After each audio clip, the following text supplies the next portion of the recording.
Gary Miller, thank you kindly for joining us. An absolute glorious day to be alive. We are broadcasting across Charlottesville, Albemarle County, Central Virginia, the Commonwealth, the country, and the world on the I Love CVille Network. Today's show is presented by the Clifton in Keswick. If you'd like a memorable dining experience, a memorable happy hour experience, a fantastic outing for date night, if you're looking for a fabulous place for a wedding, the type of wedding that makes magical memories, it's the Clifton in Keswick.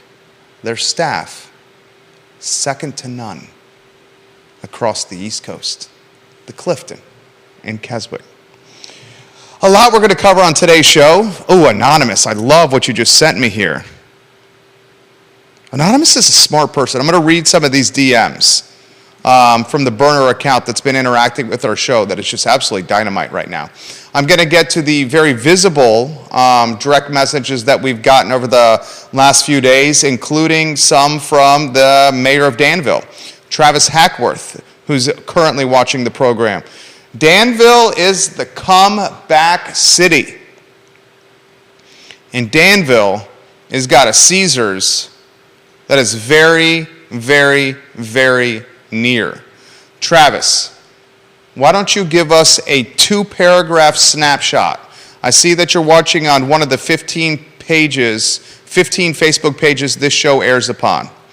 Give me a 2-paragraph snapshot of this news you sent me yesterday about Caesars and the beloved Danville, Virginia. I will then take your 2 paragraphs and I will broadcast it everywhere as we drive brand awareness, tourist traffic, incremental revenue, and positive accolades to your home, the comeback city. Today on the program, we will highlight the Charlottesville Area Association of Realtors Q3 report. The Q3 report just came out. Why the Q3 report comes out in November? Kind of a head scratcher to me. I'm not throwing shade. I'm just highlighting the fact that the Q3 report came out a month and change into the fourth quarter. That's all I'm doing. Just want to highlight that. I'll ask you, the viewer and listener, this question. Is this the most difficult time in American history? Yes, American history, for a first-time home buyer to purchase a house. That's an overall thesis of today's show. I'll offer the thesis to you again. Is this the most challenging time, the most difficult time in American history for a first-time home buyer to purchase a crib, a casa, an abode, a house, a home? Any other synonyms you can think of for house?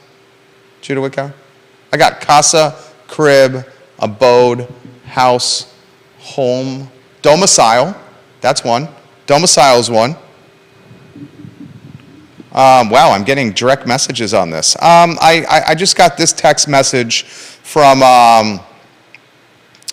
Lauren in Keswick. She says it's not the most difficult time to buy a house in the early 80s. And throughout the 80s, interest rates were way higher, like 18%. That's a fair point. I will challenge Lauren and Keswick on that by saying this.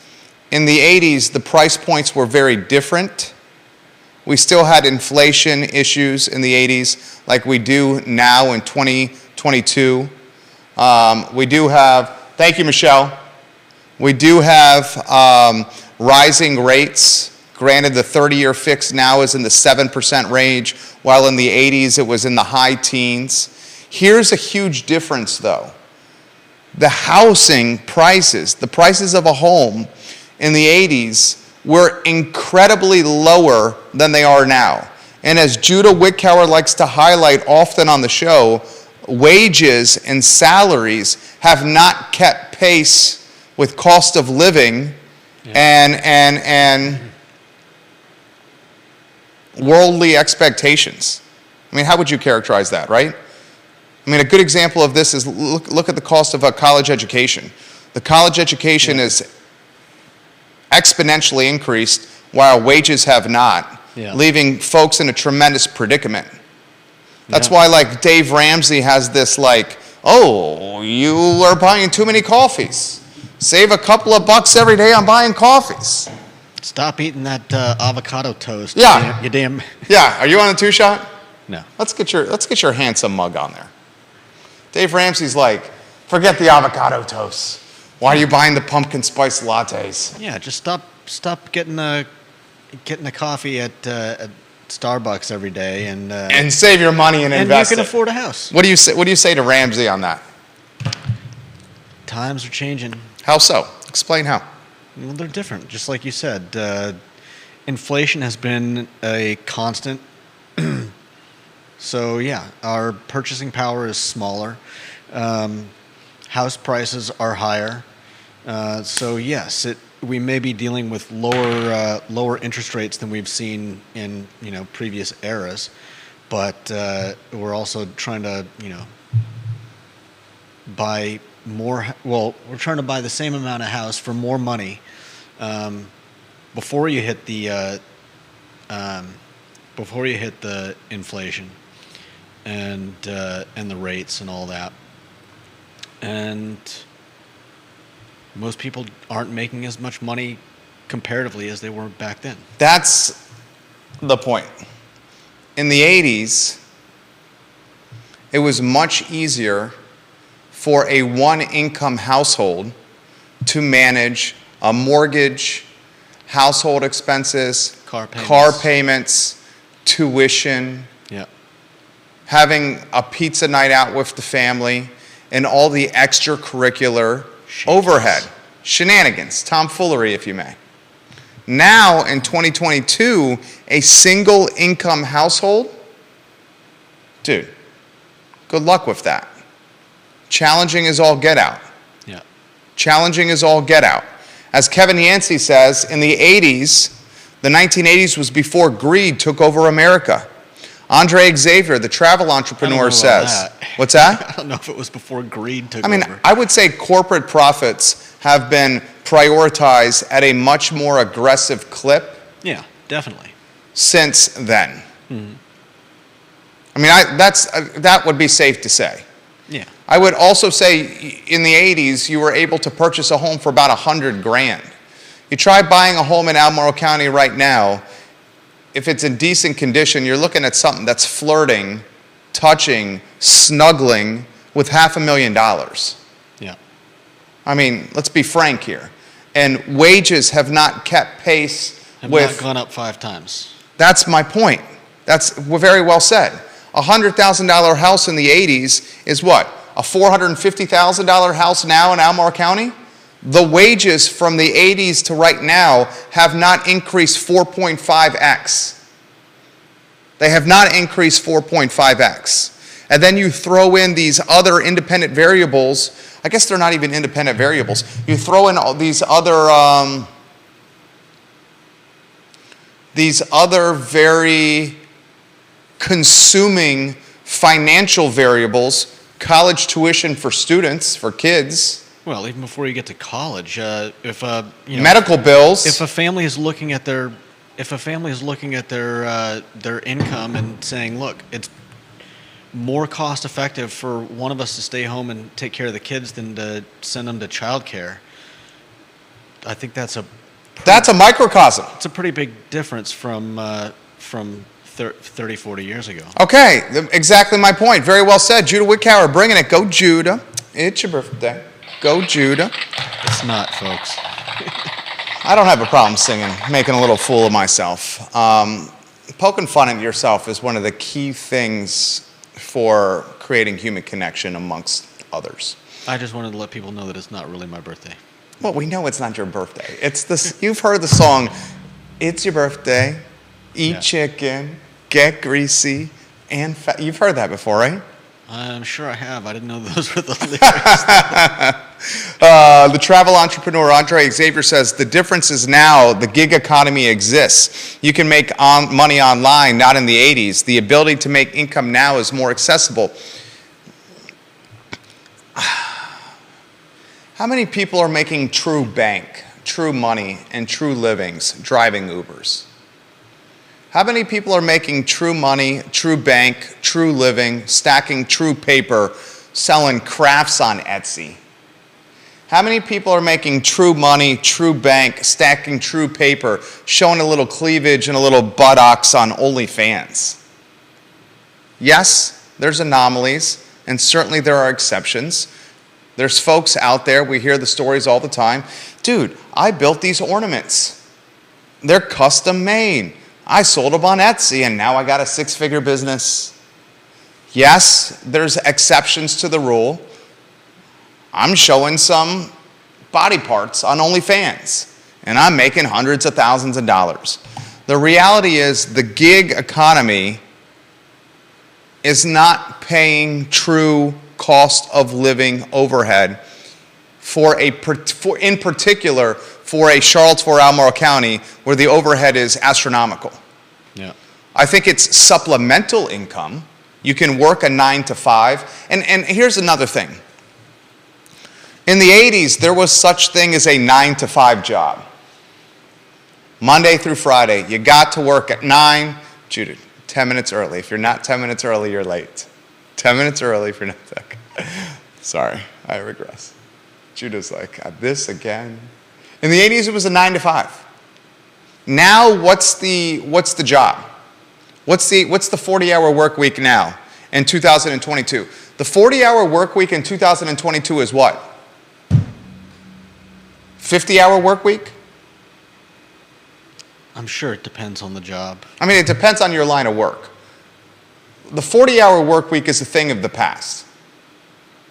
The 40-hour work week is a thing of the past. So let's really unpack this. We've highlighted in the 80s you could buy a crib, a whip, a house, a casa, a domicile, an abode for $100K, 100,000. Albemarle County, that same $100,000 spot is probably what? $450,000 today. We've highlighted the fact that housing is 4.5x'd in 40 years, 42 years, it's 4.5x'd. We know for a fact the wages have not 4.5x'd in 40 years. We know that for a fact.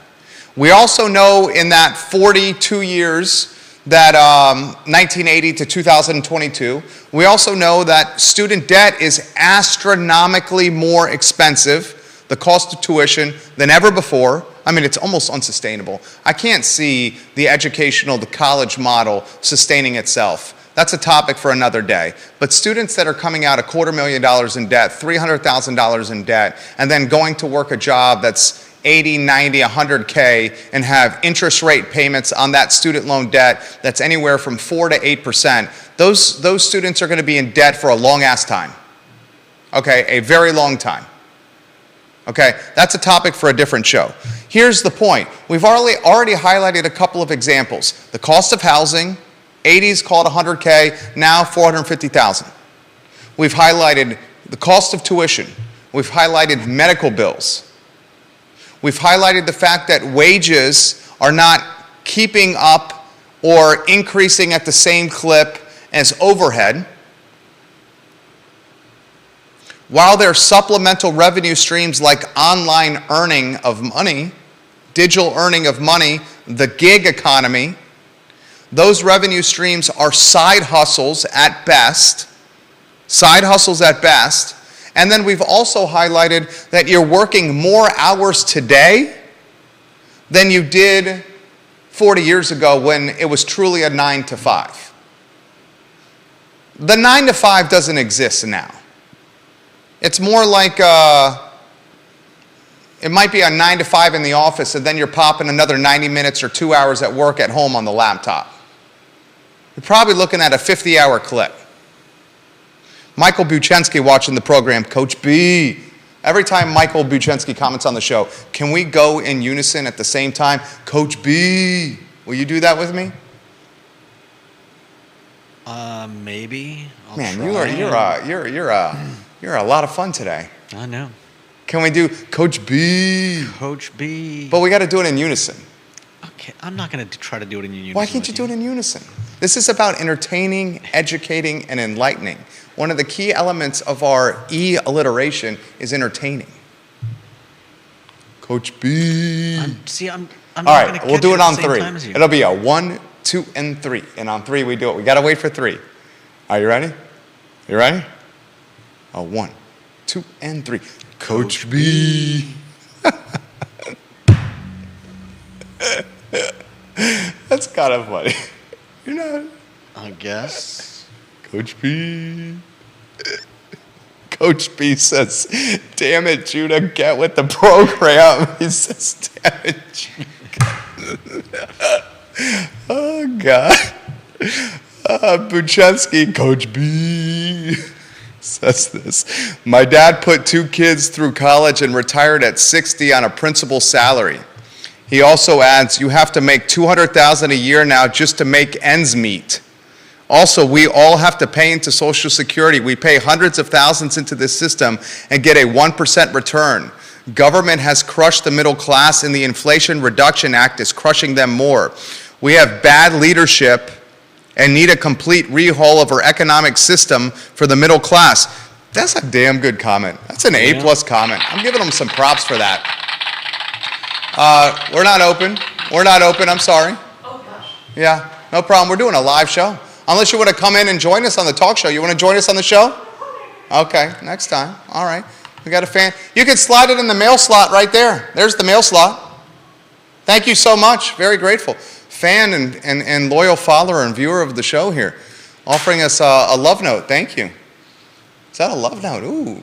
Ooh la la. Ooh la la. He's exactly right. Yeah. Okay. Take it a step further. It may be just around the corner. Take it a step further. Here's a predicament here's a crossroads my better half and I are in. And I'm very frank and straightforward on this talk show. We're a one-income family. One-income family, my better half and I. She's the foundation of our soon-to-be 4-person family. Our second son is due literally on Thanksgiving Day. Our oldest is 5 in March. One-income family. Her job is way harder than mine. And I'm clocking easily 70 hours a week. Easily 70 hours a week I'm clocking. And her job is way harder than mine. Stay-at-home moms are arguably the most undervalued, underappreciated profession in the entire world. What should be the take-home pay for a stay-at-home mom? One of the brands did something about this. One of the brands that caters to moms as a key demographic, moms are a key demographic for them, had this analysis of the stay-at-home mom should be earning this much money each year for the work they put in. Can someone put that in the feed? Sweetheart, if you're watching, are you watching? Can you let us know what that is? What was the brand that did the analysis of what the stay-at-home mom should be making every year? It was like $200 and some thousand. If you truly were going to bill a fair wage for every hour that you were working as a stay-at-home mom, you're talking 7 days a week, around the clock, driving, cleaning, managing, CEO of the house. Her role is the CEO of the house. Andre Xavier says the value of a stay-at-home mother with 2 kids is $180,000. I did my research for my book. That was based on my wife, Charlie. There you go. A 2-kid, and Xavier and Andre knows what's up. Dude's a smart dude. Sweetheart, if you're watching, send me that analysis from that brand as well. $180K for the stay-at-home mom. Yeah. That's the most undervalued, underappreciated profession in the entire world. Closely followed by teachers, EMTs, police officers, and firefighters. Someone explain to me how the people that rescue people, the people that protect people, the people that save people's lives, and the people that educate the future of the world are underpaid and undervalued. Oh, she said it to me. She sent it to me. Gosh, she's watching. She's so good. 185,000. There it is. That's what Andre said. Andre called it 180K. This one that she just sent to me, a stay-at-home mom on average worked 106 hours per week. And the fair market value, according to salary.com, for a person, and it could be stay-at-home dads too. I don't want to, let's not forget the dads that stay home. Yeah, and let's not forget the dads and the moms who work and then come home and help out as well. Yeah, I've been voluntold. I've been voluntold that when our second is born, that I have the 10 p.m. to 3 a.m. shift. I've been voluntold that. Now, granted, I don't really sleep but 3 hours a night, so the 10 p.m. to 3 a.m. shift is just fine by me. But I was voluntold that by the CEO of the house. Mm-hmm. Salary.com says a mom, 106 hours per week on average is working for a family of two, stay-at-home mom or dad. And salary.com says the market salary equivalent of that is $184,820. Andre said he did some research and he put it at 180K. So there's some justification. Yeah.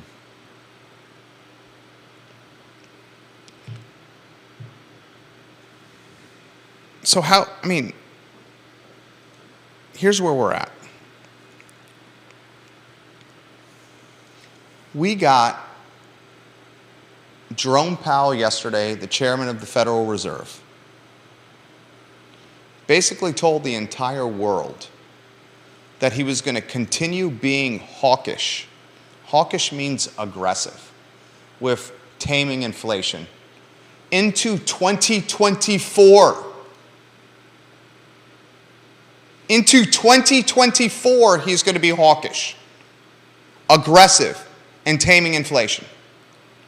No coincidence, markets hit the pooper yesterday, and markets are, just hit refreshed,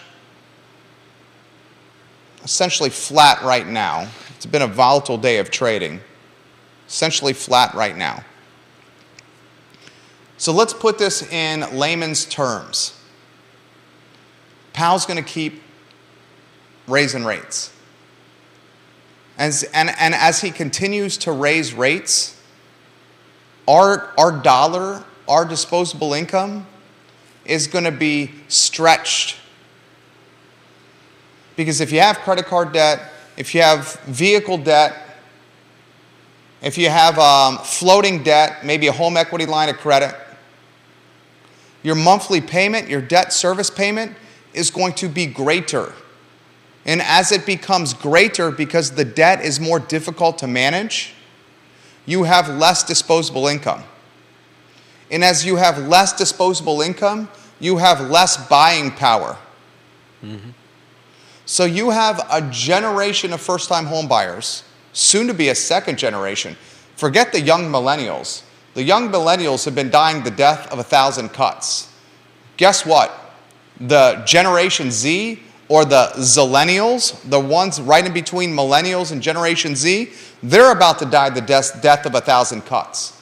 And the Generation Z, that generation, they're the one with the most student debt that's been accrued. So Generation Z has got this predicament ahead of them. Ready? Very straightforward. Generation Z. The wages that they're earning from their first or second job out of college have not matched the overhead that's grown in the world or America today. Yep. Generation Z also has the most amount of student debt of any generation. Generation Z is also going into an economic ecosystem where we're severely under-inventoried from a rooftop standpoint. Depending on who you ask, we're somewhere between 4 and 6 million units nationally under-inventoried. Here's the really crappy part. You want to hear the really crappy part? As the Fed Chair Powell raises rates, which he's basically saying he's going to be doing throughout 2023 and into 2024, as he does that, that frightens, scares home builders. Yeah. And home builders are less willing to do new construction. And as home builders are less willing to do new construction, we get back into this predicament of being, Judah? I don't know the exact word you're looking for, but low on housing stock. Yeah! Love it. That's exactly what I was looking for, dog. All right. That's my boy. Under inventory. Yeah. So we got a supply and demand issue. Yeah. Here's what's going to happen. People are going to sprint from expensive urban environments. Northern Virginia is brutal to live. It's expensive. D.C. is brutal to live. It's expensive. New York City is brutal to live. It's expensive. They're going to go to smaller markets that still have cosmopolitan flavor. Charlottesville's a smaller market with cosmopolitan Flavor. flavor. Although it's getting more expensive. And that's making the smaller market with cosmopolitan flavor even more expensive. Because folks are flooding to our community for a lower cost of living. They spent 4 years at the University of Virginia, had the best time of their life. They wax nostalgic. They come here and say, let me work. Let me start a business, or let me work remotely for my big firm in the Big Apple in DC or Northern Virginia, making the area more expensive. In conclusion, I wholeheartedly believe that this is the most difficult time, and I'll get specific, in Albemarle County or Charlottesville, Virginia history for a young millennial or a Generation Zer to purchase a crib, a house, an abode, a domicile, or a casa.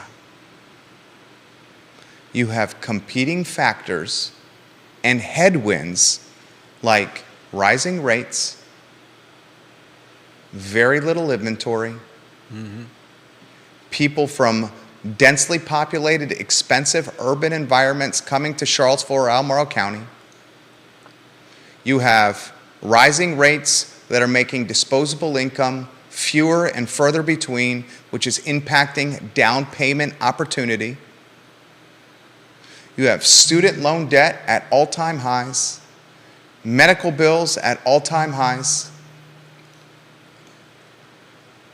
and you have wages and salaries that have not kept up with worldly, American, or Commonwealth overhead. Yeah. Disagree? No. Agree? I agree. It's rare that you say that. I mean, we've had, I think, a lot of problems with our government not really. Maybe they do know where they're taking us, but I don't think the government knows where they're taking us. sometimes it doesn't seem like it. I don't think the government knows where they're taking us.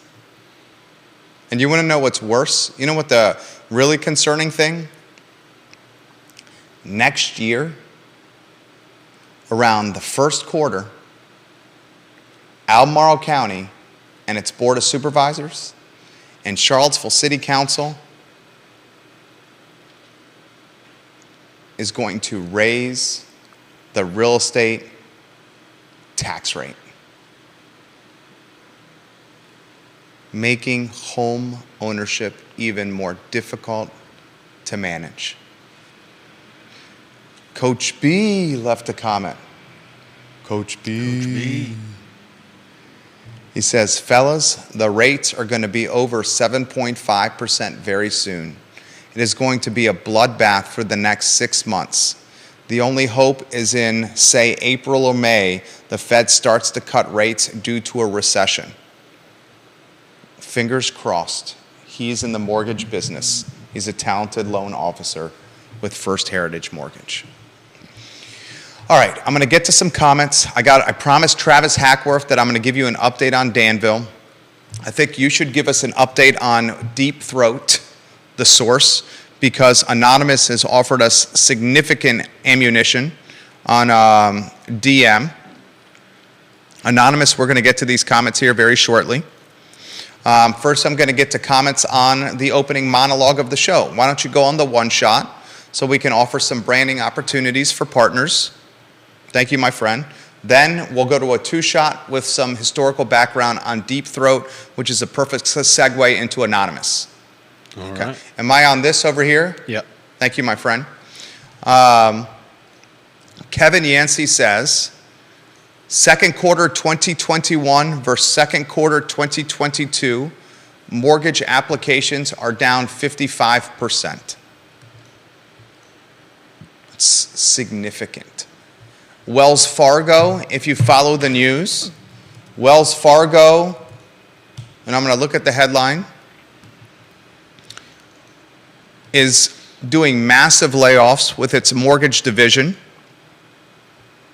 The bank had about 18,000 loans in its retail origination pipeline in the early weeks of Q4, according to people with knowledge of the company's figures. That is down as much as 90% from a year earlier. That's Wells Fargo.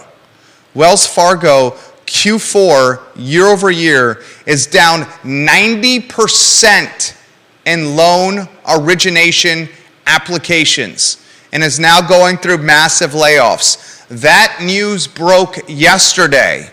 Any other news cycle, that is the lead of the cycle. However, it was disguised, masked, and hidden by Fed Chair Jerome Powell's press conference. Any other day, a 90% reduction in year-over-year business with a global brand like Wells Fargo is the lead of the news cycle. Kevin Yancey, the mayor of Waynesboro, this is for you.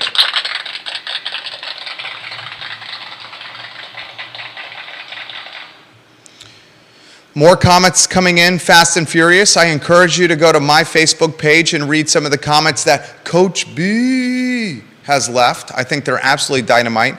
In particular, the comment he left about his dad, a principal who retired at 60 on a principal's salary.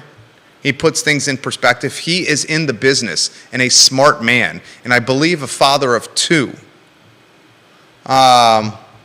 Philip Dow, the king of Scottsville, says this: our administration is saying our economy is great while eating $12 ice cream cones. That's a zing and a little poke and a fair one to our president, Joe Biden. Joe Biden was at an ice cream shop eating a $12 3-scoop waffle cone while the media surrounded him. And he said, inflation and our economy are fine. Literally, that's what he said. A few days later, I don't know if you caught the sound bite, but Joe Biden confused the Ukrainian war with the war in Iraq. And then when realizing he made the mistake of calling the Ukrainian war the war in Iraq, he said, oh, I was thinking about my son who passed away in the war of Iraq. His son actually died in Maryland, unfortunately. Bill McChesney, the mayor of McIntyre, has this comment: the cost of a $100,000 home, let me see if I can understand this.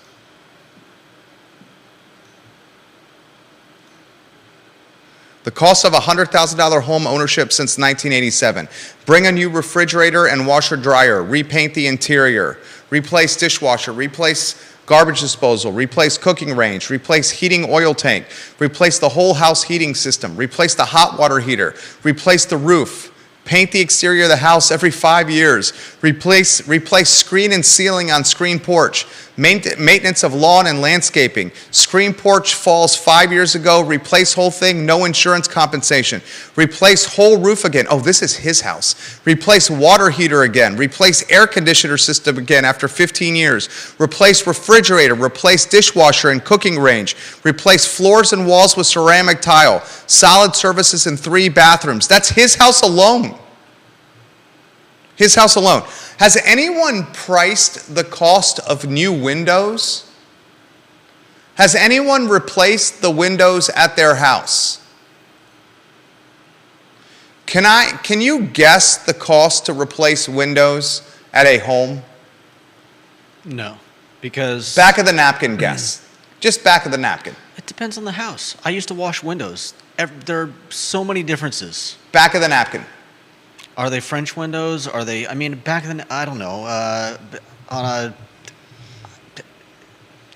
On generic house number 1, $30,000. I don't know. It's a good guess. Flirting with 40,000. Okay. 40,000 for window replacement. Think about that. Yeah.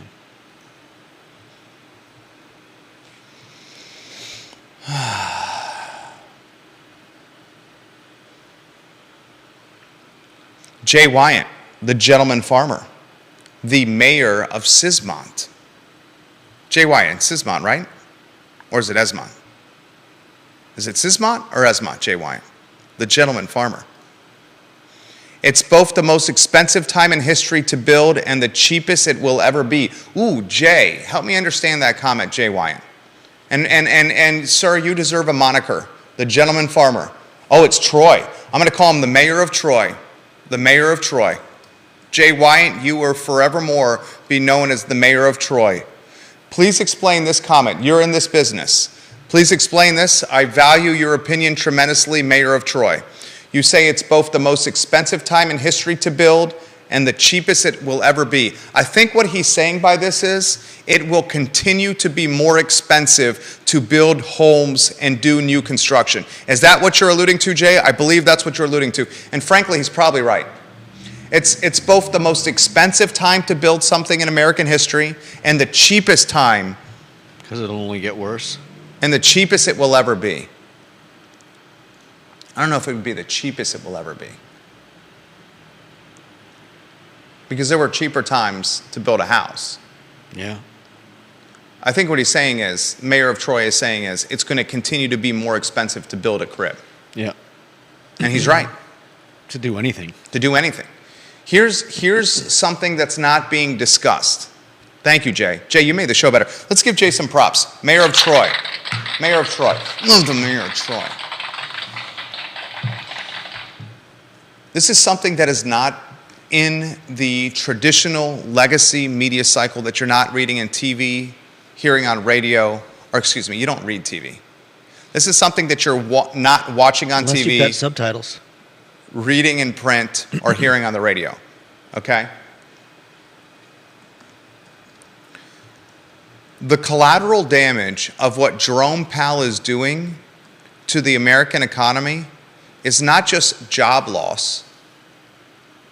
It's not just debt service being more difficult to manage. It's not just quality of life impact. It's not just stress at homes. Jerome Powell is legitimately slowing new construction to a screeching halt. A screeching halt. So whenever we get out of this poop storm that we're in, the small and medium-sized builder is likely either hanging on by a thread, by a 2x4 to stay in business, or completely out of business. And the big builder, the big box builder, like Orion Homes, for example, they're choosing to stop construction because of the cost of goods volatility and because of the rising rate environment we're in.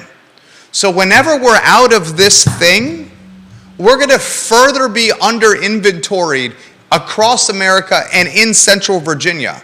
And because we won't have enough supply, when buyers come back to the market, the cost of existing homes are going to increase even more.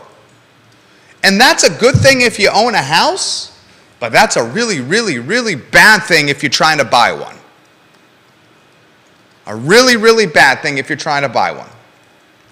Carol Thorpe, the Queen of Jack Jewett, and then we're going to go to Deep Throat. Anonymous, we're coming for these messages, Anonymous. They're damn good. Carol Thorpe says this: my husband and I plan to be eating 3 scoops of gourmet chocolate chip ice cream, the flavor the president had in his waffle cone, while watching the Democrats get crushed in the election results on Tuesday night. Good comment, Carol. I'm not taking a stand either way. People often ask me, what party do you most align with? I say the party of common sense. I will say this. I see a red wave on the horizon for Tuesday evening. A red wave on the horizon for Tuesday. And I will also say this. I am a political junkie. Local, statewide, federal, political junkie. I have never seen the temperature on the street when it comes to ideology more purple in Charlottesville and Albemarle County than ever before. Charlottesville and Albemarle County historically have been bastions for blue voters. That blue hue is much more purple today. And you started seeing that blue hue transition to purple when Youngkin and McAuliffe brouhaha'd and went toe-to-toe. That hue is becoming more purple every single day. And that's not me telling anything about my ideology, getting bipartisan. It's just reading the temperature of the street and in the room. The hue is purple. And on Tuesday evening, I think you're going to see a red wave. And I think much in Central Virginia, many in Central Virginia are going to realize, wow, we got a lot of purple in our community. I'm responding to some comments live on air. Carol, thank you for watching. Period, enter, publish. Let's go to Deep Throat. This is a good one from the mayor of Troy. The mayor of Troy. He says, anyone thinking that they can wait this out like the 2008 collapse in hopes of more affordability are going to get left behind. The labor force necessary to create the supplies and to build the homes needed for the current growth no longer exists. Prices and demand will continue to grow exponentially. That is damn good. He's in the business. Yeah. He's in the business. He's exactly right. Here's another wrinkle that a lot of people aren't talking about. A lot of the trades partners, a lot of the subs have sprinted to Florida to rebuild Florida after, what hurricane was it? Was it Hurricane Ivan? Ida, I think. Was it Ida or Ivan? A lot of the trades partners, the subcontractors in the Mid-Atlantic and on the East Coast have beeline to the Sunshine State to try to capture the billions and billions and billions of remodeling and new construction business in Florida. Is it Ida or Ivan? Let's see. Viewers and listeners, help us out. Help us, viewers. Ian. It's Ian. Ian.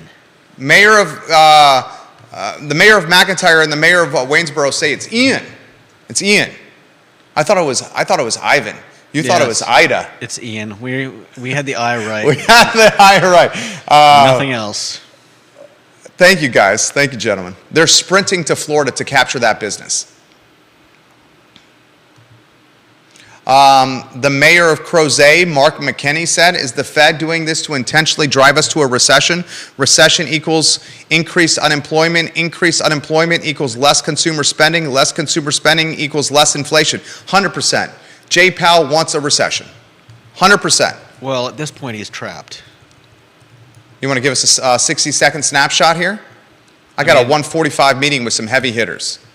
Well, you've got, on one side, you've got inflation. On the other side, you've got recession. He can't, I don't think there's any way to thread the needle. Oh, dude, all this talk of a soft landing is such mumbo jumbo. Yeah. Soft landing, forget about it. This is going to be like, what's the biggest crash of all time? I don't want to make references to the Twin Tower. This is going to be an epic, this is going to be a crash. This is going to be soft landing, no way, Jose. Well, they took, 2008, I think, probably should have been a lot worse, but they bailed out a lot of banks and didn't really address the underlying issues, and so they've basically just pushed the problems that led to 2008. They've just kicked the can down the road, and here we are. And with the last few years of, close to zero interest rates, as low as they've been, they've basically just been winding the spring tighter and tighter. Are you on a two-shot? Yeah. Okay, good. Thank you. All right, Deep Throat, Anonymous, here we go. Let me respond to Anonymous. We are going to mention these legit comments in 2 minutes, 3 minutes. Send it to him. All right, Deep Throat. I was surprised. This is the historical perspective of the source known as Deep Throat, arguably the most famous source in American history. And did you know that his identity is known? Yeah, he came out to Vanity Fair. Yeah. When he was 91 years old. 2005. Yeah, he announced his... I'd forgotten about that. He pulled his anonymity cloak and told everyone he was Deep Throat. But prior to that, he was the source of Woodward and Bernstein. Yeah. All right, give us the nitty gritty, the cliff notes, please. All right, yeah. And I don't mean to be harsh in my. Watergate began in '72 when some robbers were linked to Nixon, and they were caught wiretapping and stealing documents from the DNC office in Washington. No acronyms. Democratic National Committee. Nixon denied involvement, but Deep Throat fed Woodward and Bernstein, the journalists, a steady flow of information exposing Nixon's knowledge of the scandal, and basically broke it wide open. And eventually Nixon said goodbye. Deep Throat. What? Deep Throat. One of my favorite books of all time is All the President's Men. Fantastic movie as well if you're not up for reading. I encourage all the viewers and listeners, if you have an opportunity to watch, to read the book, read the book, read the book. If you don't want to read the book, watch the movie, All the President's Men. It's dynamite. It's absolutely dynamite. One of the reasons I became a journalist, that was my first job out of the University of Virginia, was because of Woodward and Bernstein and All the President's Men. Also because I'm a political junkie. That is the historical context of Deep Throat. The I Love CVille Network is developing a relationship with their own version of Deep Throat. And in 2022, you no longer have to wear trench coats and hide in dark, shady corners of parking lots and parking garages. Though you might still do it just whispering. because. I would love to do that. Yeah. I would love to meet a source in the Market Street parking garage while wearing a brown trench coat. Don't forget the fedora. The what? Fedora. Oh, I definitely would have a fedora. Do I have a pipe? I don't know that you need a pipe. Maybe Do I have a cigar. fountain pen? I'd say chain smoke cigarettes. Oh, chain So the smoke smoke cigarettes. is, It's got to be obscuring- smoky. That's Yeah. right. Would those be Camels or Parliaments or Marlboros? If we're going back, maybe Lucky Strikes. Oh, Judah, Lucky Strikes. So I'm going to be wearing a trench coat, a fedora, Yeah. chain smoking Lucky Strikes, while hiding behind the pillar of parking deck 7 in the Market Street parking garage. But instead of an 82 Cutlass, I'm going to be hiding behind a 2022 Prius or Tesla. Oh, man. A fuchsia Prius. Charlottesville. Ugh.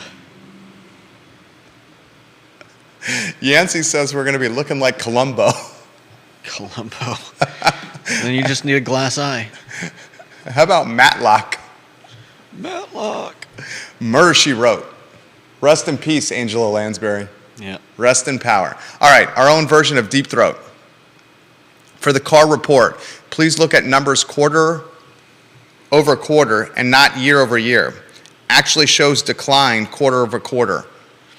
He says, Anonymous is saying they're hiding the ball. They're hiding the ball. Anonymous is alluding to a shell game. The year over year comparison. Q2 city MSP was 464,000. Q3, 405,000. He's saying, Anonymous is saying the values are dropping. He also says, I don't know if Anonymous is a man or a woman, so I can't use pronouns. I just have to say Anonymous. No pronouns here. Anonymous hasn't told me which pronoun they prefer that I utilize here. So Anonymous says Q2, the MSP was 464,000. Q3, 405K. He says, I don't love MSP as a metric because it gets distorted by changes in mix, but that's the metric CAAR lives by. It seems weird not to note a quarter-on-quarter drop. It's a good comment from Anonymous right there. Anonymous also says this. In terms of difficulty of buying a home, a great metric is the National Association of Home Builders Housing Opportunity Index. Damn, Anonymous is smart. Who the hell is Anonymous? For second quarter 2022, it has dropped to 42.8%, and it was generally in the 60s from 2015 to 2021. For most of that time, median home prices increases were balanced by median income increases and reduction in mortgage interest rates. Obviously, that last one has gone massively into reverse in the last few months. And the pronouns he prefers are he, him. There you go. Dude, let me give Anonymous some props. How do I respond? Dude, exclamation point. You are making the show better. I love you, comma, Anonymous, parentheses, Deep Throat, close parentheses, check spelling, send. Thank you, Anonymous. The I Love CVille Network's Deep Throat. He, him. Thank you. Very nice. Oh, Travis Hackworth, I promise you I'm going to read this. Danville, the comeback city. And then I got damn, are we going to get to the restaurants that are for sale? There's 2 more restaurants that are now on the for sale market. Unfortunately, these restaurants did not utilize the Miller Organization's services to sell their restaurants, which is a topic for another day. Why you would not utilize our services to sell a business, I do not know with the reach we have, but I regress. There's 2 restaurants that just were listed online anonymously, interestingly, that are for sale now. I wanted to try to decipher which restaurants they were. They are not utilizing our services, so as a result, we will use our crowdsourcing tactics to try to decipher what restaurants are anonymously listed online in a for sale capacity. But before I do, I would like to highlight Travis Hackworth's comment. He is the mayor of Danville and currently watching in the comeback city. He says, Jerry Miller, it looks like Caesars Entertainment may bring a casino to Danville sooner than expected. The company plans to open a temporary casino at Schoolfield the middle of next year, more than a year before Caesars Virginia plans to open its $650 million casino hotel resort in the same spot. Caesars Entertainment executives mentioned the plans 3 times during a third quarter earnings call with investors on Tuesday. We've got temporary casinos in Columbus, Nebraska, Danville that will hit next year, said Caesars Entertainment CEO Thomas Reeg during a conference call. Another Caesars executive president and chief operating officer, Anthony Carano, also referred to the company's plans. We expect to open temporary casinos in both Danville, Virginia and Columbus, Nebraska by the middle of 2023. Danville City Manager Ken Larking confirmed the company's plans during an interview Wednesday.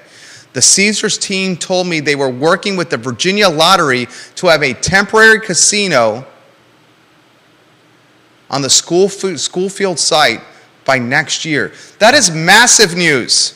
Travis, are you still watching? Travis, are you there? Mayor of Danville, are you still there? I see a green by your name. Are you still watching, Travis Hackworth? That is massive news. Caesars is opening a temporary casino next year in the site of their $650 million casino that's planned a few years from now. That is massive news.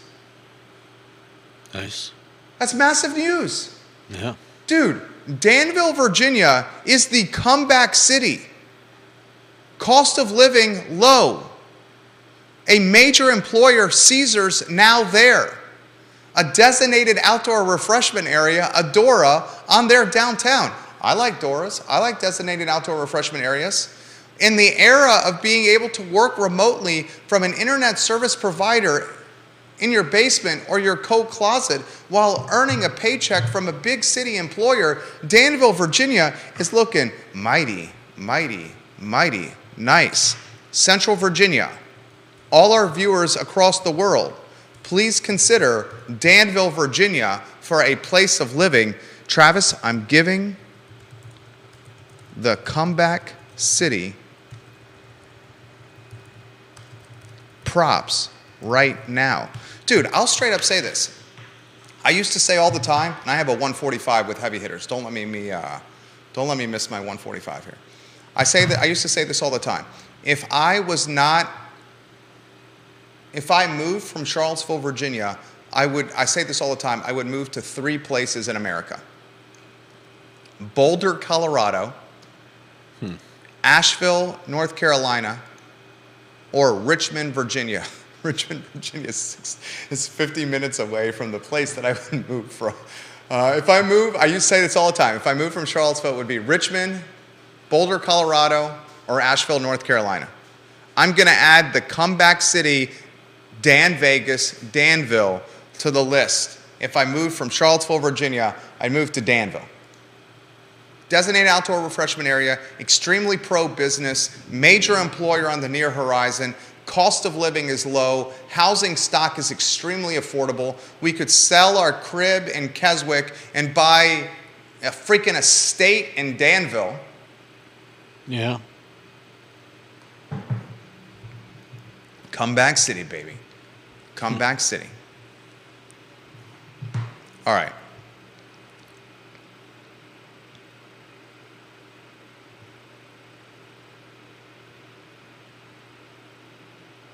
I got clients texting me. Sounds good. We will be here. All right. I'll save the restaurants, guess the restaurants till tomorrow. In fact, why don't I put the links for the 2 restaurants? I'm going to put the links of the 2 restaurants that are for sale in the comments section of my personal Facebook page. I published one right now. Enter publish.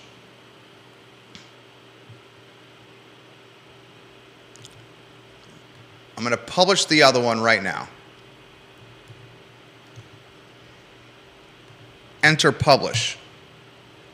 My personal Facebook page, facebook.com/Jerry Miller now. Just look up Jerry Miller on Facebook. Follow me on Facebook. Follow me on Facebook. I just shared 2 anonymous links from a business site.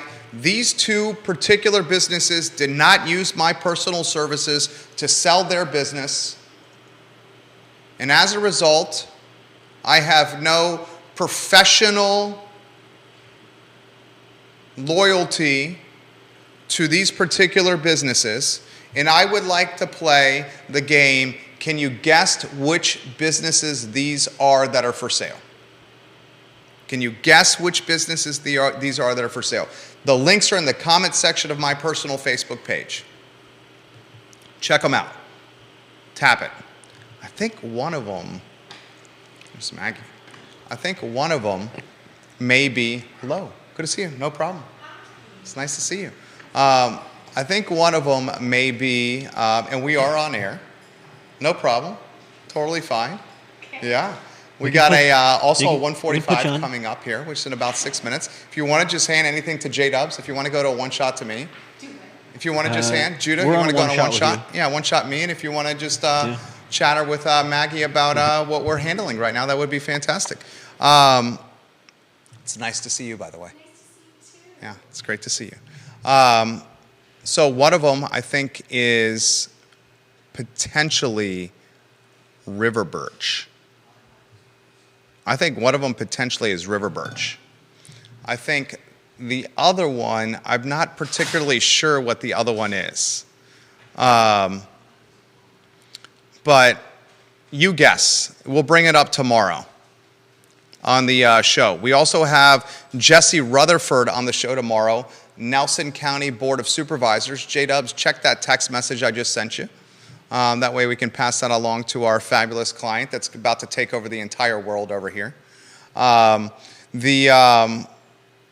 second one, I'm not really sure which one it is, the deli. The first one that's on my comment section, I think is potentially river birch on Pantops. That's for sale. I'll see if I can get to the bottom of this, but I would love to crowdsource this information with you guys. Tell me what you think these two restaurants that are for sale. The link is on the comment section of my personal Facebook page. Tomorrow, Jesse Rutherford, Nelson County Board of Supervisors. We will talk political temperature and what to expect with Tuesday's election. I encourage everyone watching this program to please remember to vote on Tuesday. Elections are paramount and critically important.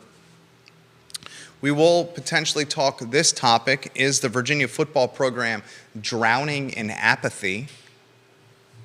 I think it is drowning in apathy. We'll see what happens on Saturday against North Carolina. North Carolina on Saturday is could it be potentially shellacking. Good to see you. See you tomorrow. Yeah, you tomorrow.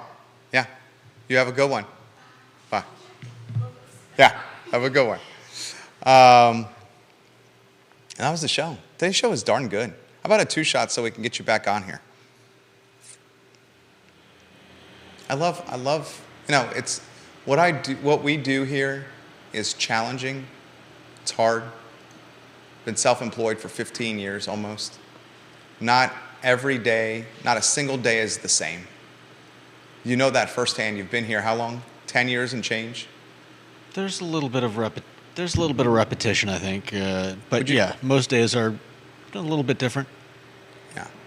I just like, this is what I like.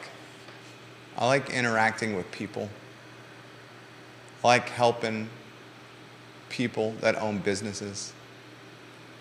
And I like showcasing the community positively and the businesses in the community. I just like doing it. Very much enjoy doing it. That's the show. Hope you guys enjoyed it as much as we did. Judah Wickower, Jerry Miller, I Love CVille Show. So long, everybody.